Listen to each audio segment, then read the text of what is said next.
चलिए question number 1 से शुरू करते हैं अपने इस क्लास को। पहला क्वेश्चन कहता है कि उद्देश्य का क्या है ये आपको बताना है। संविधान का अंग है, संविधान का अंग नहीं है, संविधान का अंग हो भी सकता है, नहीं भी, कोई नहीं। यूपीपीसीएस 1991, 92, 94 और 99 लगातार 1 साल का गैप देकर 91, 92 में पूछा गया, फिर 94 और 99 में, यानी 4 बार इस क्वेश्चन को आपसे पूछा गया है। इसलिए इस दृष्टि से ये क्वेश्चन आपके लिए इम्पोर्टेंट हो जाता है। क्वेश्चन नंबर कर रहे हैं हम एक, और ये दूसरा क्लास है हमारा। पहला एक क्लास आप देख चुके हैं कि हमारा एक क्लास आ चुका है संविधान के क्वेश्चनों को लेकर। ये क्वेश्चन वो क्वेश्चन है जो किसी ना किसी परीक्षा में पूछे गए हैं। तो इसका पहले क्वेश्चन का आंसर हो जाएगा ऑप्शन नंबर ए, संविधान का अंग है। चलिए दूसरे क्वेश्चन की तरफ चलते हैं। इन री बेरुवारी एंड एक्सचेंज ऑफ इनक्लेव्स के बाद में उच्चतम न्यायालय ने अभिनिर्धारित किया है कि विधि का शासन संविधान का हिस्सा नहीं है, विधि का शासन संविधान का हिस्सा है, उद्देश्य का संविधान का हिस्सा नहीं है, उद्देश्य का संविधान का हिस्सा है। यूपी सिविल जज 2012 में इस क्वेश्चन को आपसे पूछा गया है। इसका सही आंसर हो जाएगा ऑप्शन नंबर सी, उद्देश्य का संविधान का हिस्सा नहीं है। अगले क्वेश्चन की तरफ चलते हैं। गोलकनाथ बनाम पंजाब राज्य के वाद में अभिनिर्णित किया गया कि हमारे संविधान की उद्देशिका संविधान के आदर्शों एवं आकांक्षाओं का उल्लेख करती है। इस वाद के न्यायाधिपति कौन थे? न्यायाधिपति यानी जज का नाम आपसे पूछा गया है।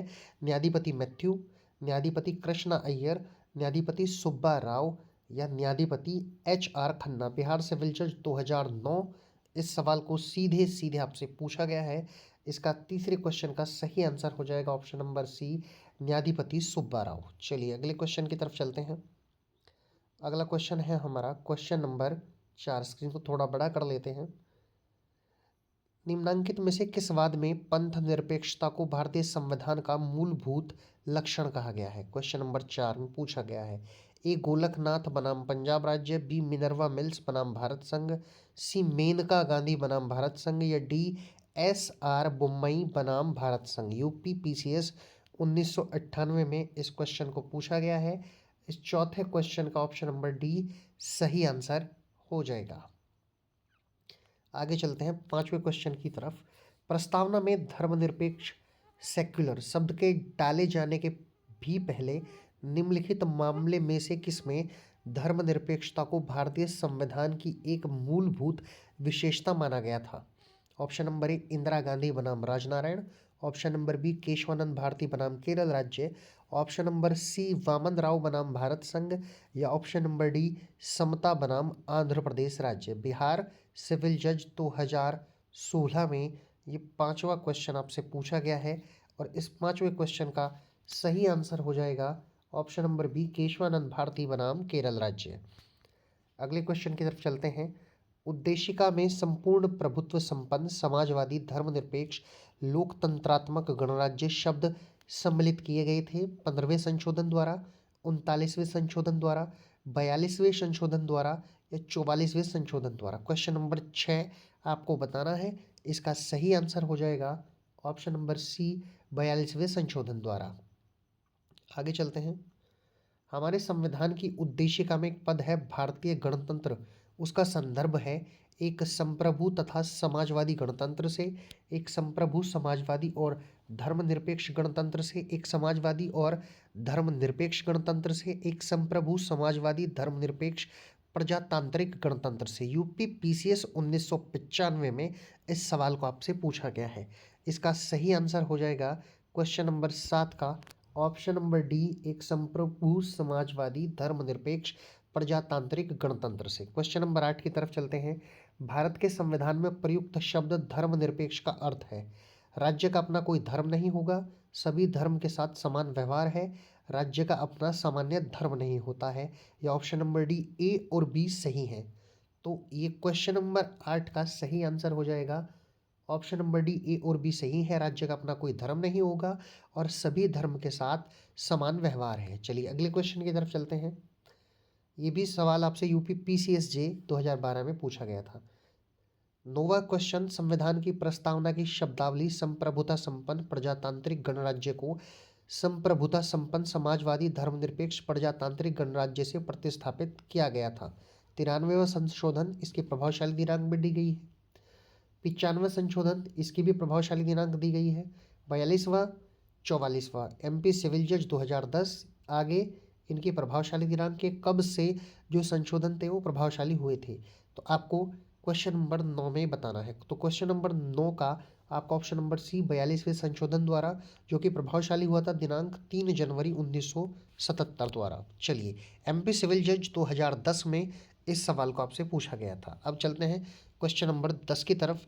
क्वेश्चन नंबर 10 में पूछा गया है कि व्यक्ति की गरिमा और राष्ट्र की एकता एवं अखंडता सुनिश्चित करना भारत के प्रत्येक नागरिक का मूल कर्तव्य है, राज्य का एक नीति निर्देशक तत्व है, भारत के संविधान की प्रस्तावना के अंतर्गत एक संकल्प है, भारत में प्रत्येक व्यक्ति का एक मूल कर्तव्य है। यूपी लोअर परीक्षा 2004 में इस 10वें सवाल को पूछा गया है, जिसका सही आंसर है ऑप्शन नंबर सी, भारत के संविधान की प्रस्तावना के अंतर्गत एक संकल्प है।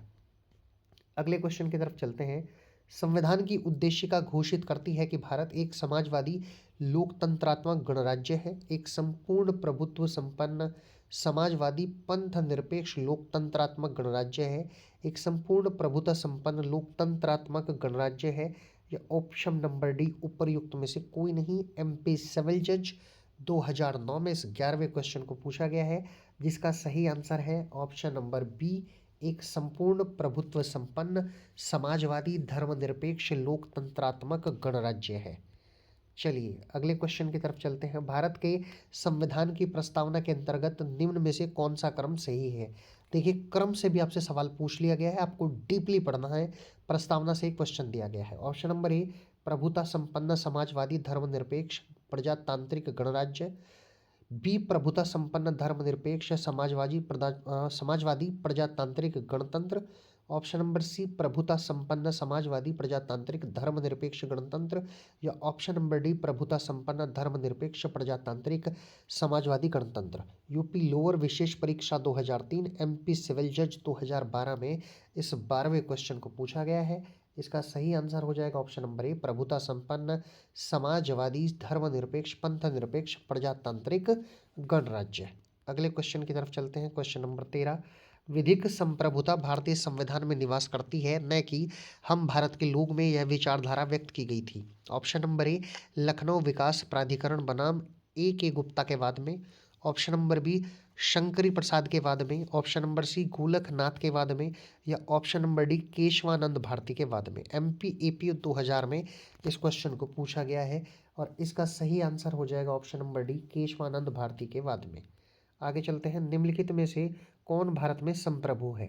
ऑप्शन नंबर ए, भारत का प्रधानमंत्री। ऑप्शन नंबर बी, भारत का राष्ट्रपति। ऑप्शन नंबर सी, केंद्रीय मंत्रिपरिषद जिनके शीर्ष पर प्रधानमंत्री है। या ऑप्शन नंबर डी, हम भारत के लोग। MP AP 2010, UP PCS सन 2000 में इस 14वें क्वेश्चन को पूछा गया है और इसका सही आंसर है ऑप्शन नंबर डी, हम भारत के लोग। 15वें क्वेश्चन की तरफ चलते हैं। भारत की संविधान की उद्देशिका के पाठ का उद्देश्य सभी व्यक्तियों को मूल अधिकार प्राप्त कराना है। ऑप्शन नंबर बी, भारत के नागरिकों को मूल कर्तव्य प्राप्त कराना है। ऑप्शन नंबर सी, व्यक्ति की गरिमा तथा राष्ट्र की एकता और अखंडता सुनिश्चित करना है।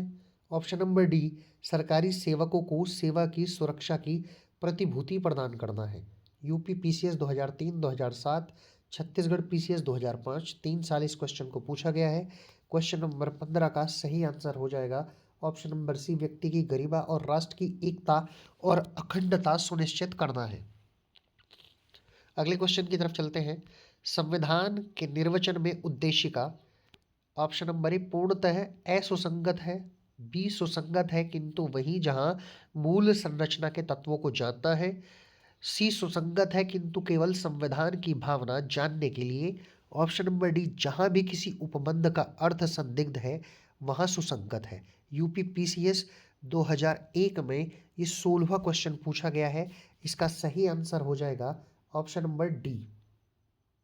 ऑप्शन नंबर डी, जहां भी किसी उपबंध का अर्थ संदिग्ध है वहां सुसंगत है। चलिए अगले क्वेश्चन की तरफ चलते हैं। प्रशासनिक कानून एक विकासशील समाज में सत्ता के पैथोलॉजी का एक अध्ययन है। सार्वजनिक शक्ति धारकों की जवाबदेही शासन के लिए इस फॉर्मुलेशन का केंद्र बिंदु है। निम्न न्यायविदों में से किसने इस परिभाषा को दिया है? A V Dicey Davis, sir William Ivor Jennings, professor Upendra Baxi. Bihar civil जज 2018 में 17वें क्वेश्चन को पूछा गया है और इसका सही आंसर है प्रोफेसर उपेंद्र बख्शी ने इस परिभाषा को दिया है। 18वां क्वेश्चन, कई अपवादों के कारण प्रशासनिक कानून का कौन सा सिद्धांत निराशाजनक सिद्धांत है? ऑप्शन ए शक्ति पृथक्करण का सिद्धांत, बी विधि का शासन, सी खुशी का सिद्धांत या डी अनुपातिकता का सिद्धांत। बिहार सिविल जज 2018 18वां क्वेश्चन पूछा गया है। इसका सही आंसर हो जाएगा शक्ति पृथक्करण का सिद्धांत। अब 19वें क्वेश्चन की तरफ चलते हैं। लोकपाल का विचार सबसे पहले इनमें से किसके द्वारा सुझाया गया था? इंपॉर्टेंट क्वेश्चन है। Doctor B R Ambedkar, doctor Rajendra Prasad, न्यायमूर्ति पी एन भगवती या मोतीलाल चिमनलाल सेतलवाड़। बिहार सिविल जज 2018 इस क्वेश्चन को पूछा गया था। 19वां क्वेश्चन, इसका सही आंसर है मोतीलाल चिमनलाल सेतलवाड़। इन्होंने सबसे पहले क्या किया था? लोकपाल के विचार को सुझाया था। चलिए क्वेश्चन नंबर 20 की तरफ चलते हैं। निम्नलिखित में कौन सा शक्ति के सर्वोच्च स्रोत के रूप में सर्वोच्च है? भारत का उच्चतम न्यायालय, भारत का संविधान, भारत की संसद, भारत का राष्ट्रपति। यूपीपीसीएस 91 2007, आरएएस 2008 में इस 20वें क्वेश्चन को पूछा गया है। इसका सही आंसर हो जाएगा भारत का संविधान, ऑप्शन नंबर बी। 21 की तरफ चलते हैं। प्रोफेसर के सी वियर के अनुसार भारतीय संविधान है कमजोर संघ, गैर संघीय, मजबूत संघ, अर्ध संघीय। बिहार सिविल जज 2018 में पूछा गया सवाल है। इसका सही आंसर हो जाएगा अर्ध संघीय। अगले क्वेश्चन की तरफ चलते हैं। इनमें से किसने इस विचार को व्यक्त किया कि भारतीय संविधान उतना ही संघीय है जितना इसे दोहरी राजनीति कहा जा सकता है? Doctor B R Ambedkar, sir William Ivor Jennings, sir V N Rau, professor K C हेयरे। Bihar civil जज 2018 का ही ये क्वेश्चन है आपका, क्वेश्चन नंबर 22। इसका सही आंसर हो जाएगा डॉक्टर बी आर अम्बेडकर। यानी 22वें क्वेश्चन का आंसर हो जाएगा ए।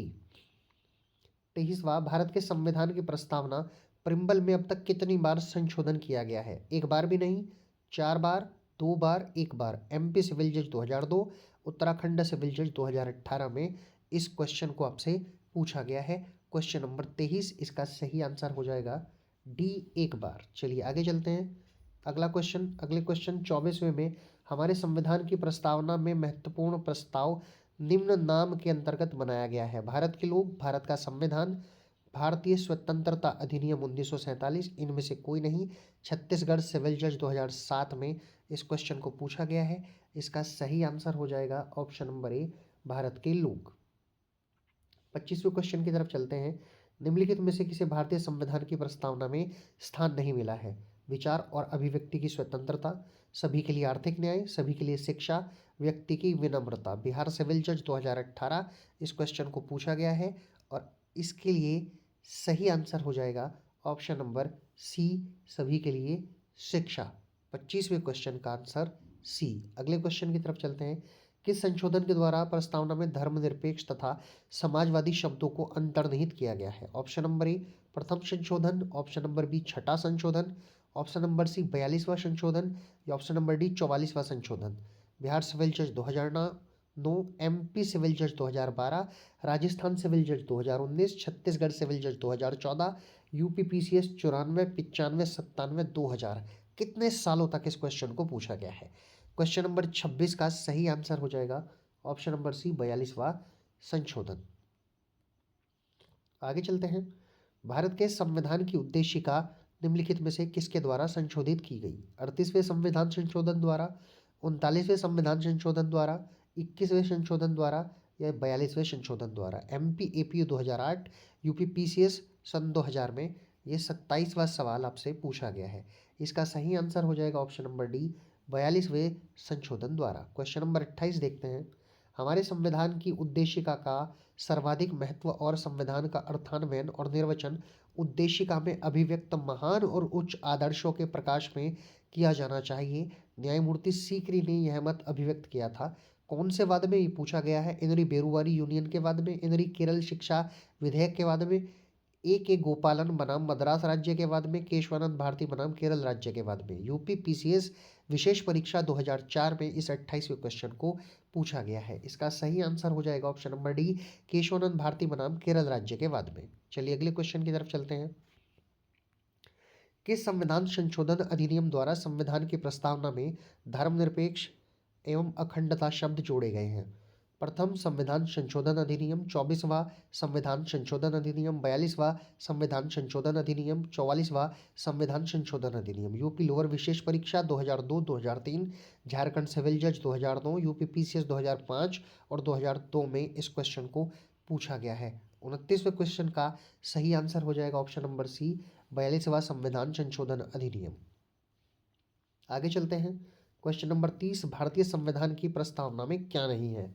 ऑप्शन नंबर ए लोकतंत्र, ऑप्शन नंबर बी गणराज्य, ऑप्शन नंबर सी सुरक्षा या ऑप्शन नंबर डी धर्मनिरपेक्ष। यूपी पीसीएस 1993 में इस सवाल को पूछा गया है। तो इसका सही आंसर हो जाएगा 30वें क्वेश्चन का सी सुरक्षा। 31वें क्वेश्चन की तरफ चलते हैं। भारतीय संविधान की उद्देशिका संविधान का भाग नहीं है, प्राप्त किए जाने वाले लक्ष्यों को इंगित करती है, उस स्रोत को इंगित नहीं करती जिससे संविधान को अधिकार प्राप्त होता है, संविधान निर्माताओं के मस्तिष्क को खोलने वाली चाबी नहीं है। यूपी पीसीएस 2001, यूपी लोअर परीक्षा 2002 में इस सवाल को पूछा गया है। इसका सही आंसर हो जाएगा 31वें क्वेश्चन का ऑप्शन नंबर बी, प्राप्त किए जाने वाले लक्ष्य को इंगित करती है। चलिए अगले क्वेश्चन की तरफ चलते हैं। प्रस्तावना संविधान का भाग है, यह प्रेषण उच्चतम न्यायालय द्वारा निम्नलिखित में से किस प्रकरण में अभिनिर्धारित किया गया था? केशवानंद भारती विरुद्ध केरल राज्य, विशाखा विरुद्ध राजस्थान राज्य, डी के बसु विरुद्ध भारत संघ या डी आर एस नायक विरुद्ध A R Antulay. MP civil जज 2010, यूपी पीसीएस 1993, झारखंड सिविल जज 2012। 3 साल इस क्वेश्चन को पूछा गया है, क्वेश्चन नंबर 32 को। इसका सही आंसर हो जाएगा option number A, Kesavananda Bharati विरुद्ध केरल राज्य। 33वें क्वेश्चन की तरफ आ जाते हैं। स्क्रीन को थोड़ा बड़ा कर लेते हैं। नए प्रदेश के सृजन एवं उनकी सीमा निर्धारण का अधिकार है। ऑप्शन नंबर ए संसद, ऑप्शन नंबर बी उपराष्ट्रपति, ऑप्शन नंबर सी राज्यपाल या डी उपरोक्त में से कोई नहीं। उत्तराखंड सिविल जज 2014 में 33वें क्वेश्चन को पूछा गया है और इसका सही आंसर है संसद। चलिए 34वें क्वेश्चन की तरफ चलते हैं। भारतीय संविधान के अनुच्छेद 3 के अंतर्गत संसद कानून के द्वारा नए राज्य बना सकती है, राज्यों के क्षेत्रफल परिवर्तित कर सकती है, विद्यमान राज्यों की सीमाएं अथवा नाम परिवर्तित कर सकती है या उपर्युक्त सभी। एमपी सिविल जज 2012 में इस 34वें क्वेश्चन को पूछा गया है। इसका सही आंसर हो जाएगा डी, उपर्युक्त सभी। 35वां क्वेश्चन, भारतीय संविधान के अनुसार निम्नलिखित में से किसको नए राज्यों की स्थापना की शक्ति प्रदान की गई है? ए राष्ट्रपति, बी संसद, सी उच्चतम न्यायालय, डी मंत्रिमंडल। यूपी एपीओ 2015 में इस 35वें क्वेश्चन को पूछा गया है। इसका सही आंसर हो जाएगा बी, संसद को ये शक्तियां प्राप्त हैं। 36वें क्वेश्चन की तरफ चलते हैं। भारत के संविधान के किस अनुच्छेद के अंतर्गत संसद नए राज्य को भारतीय संघ में सम्मिलित कर सकती है? ऑप्शन नंबर ए अनुच्छेद 1 में, ऑप्शन नंबर बी अनुच्छेद 2 में, ऑप्शन नंबर सी अनुच्छेद 3 में या ऑप्शन नंबर डी अनुच्छेद 4 में। उत्तराखंड सिविल जज 2009 में ये 36वां क्वेश्चन पूछा गया है। इसका सही आंसर है अनुच्छेद 2। आगे चलते हैं। संविधान के किस अनुच्छेद के अंतर्गत संसद किसी नए राज्य की संरचना कर सकती है? अनुच्छेद 3, अनुच्छेद 4, अनुच्छेद 5 या अनुच्छेद 368। बिहार सिविल जज 2009 में इस क्वेश्चन को पूछा गया है। तो 37वें क्वेश्चन का सही आंसर हो जाएगा ऑप्शन नंबर ए अनुच्छेद 3।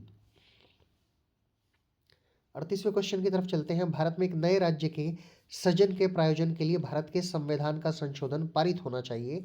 ऑप्शन नंबर ए संसद के सादे बहुमत और संबंधित राज्य के अनुमोदन से, ऑप्शन नंबर बी संसद के सादे बहुमत से, ऑप्शन नंबर सी संसद के दोनों सदनों में उपस्थित और मतदान करने वाले 2/3 सदस्यों द्वारा, ऑप्शन नंबर डी संसद के सादे बहुमत से और कम 2/3 राज्य के अनुसमर्थन द्वारा। UP PCS 2003-2006, UP lower 2002, UP lower विशेष परीक्षा 2004, एमपी एपीओ 2010। देखिए कितनी बार इस क्वेश्चन को आपसे पूछा गया है। 38वां क्वेश्चन है। इसका सही आंसर है संसद के सादे बहुमत द्वारा। 38 का बी आपका सही आंसर है। चलिए 39वें क्वेश्चन की तरफ चलते हैं। भारतीय संविधान के अनुच्छेद 5 में प्रयुक्त वाक्यांश प्रत्येक व्यक्ति में शामिल है। एक बंदी, सशस्त्र सेनाओं का सदस्य, भारतीय क्षेत्र के अंदर जन्मा व्यक्ति, या ये सभी। एमपी सिविल जज 2012 में इस सवाल को पूछा गया है। 39वें क्वेश्चन का सही आंसर हो जाएगा ऑप्शन नंबर डी, ये सभी। 40वें क्वेश्चन की तरफ आ जाते हैं। एक व्यक्ति जो या जिसका पिता भारत के राज्य क्षेत्र में पैदा नहीं हुआ था, लेकिन कै जिसका भारत के राज्य क्षेत्र में अपना अधिवास है, और कै जो आमतौर पर संविधान के प्रारंभ होने से ठीक पहले कम से कम 5 वर्ष के लिए भारत के राज्य क्षेत्र के भीतर रहा हो, उस भारतीय नागरिक के रूप में माना जाता है। भारतीय संविधान के किस अनुच्छेद में वर्णित है? अनुच्छेद 5, अनुच्छेद 5 बी, अनुच्छेद 5 ए, या अनुच्छेद 5 सी। बिहार सिविल जज 2016 में इस 40वें क्वेश्चन को पूछा गया है, और इसका सही आंसर हो जाएगा अनुच्छेद 5 सी। तो कुल मिलाकर आज हमने 40 क्वेश्चन देखे। ये वो क्वेश्चन थे जो बहुत सारी परीक्षाओं में आपसे पूछे गए हैं, बहुत सारी जुडिशरी की परीक्षाओं में पूछे गए हैं, बहुत सारी प्रशासनिक परीक्षाओं में आपसे पूछे गए हैं। आशा करता हूँ कि ये क्लास आपको पसंद आई होगी।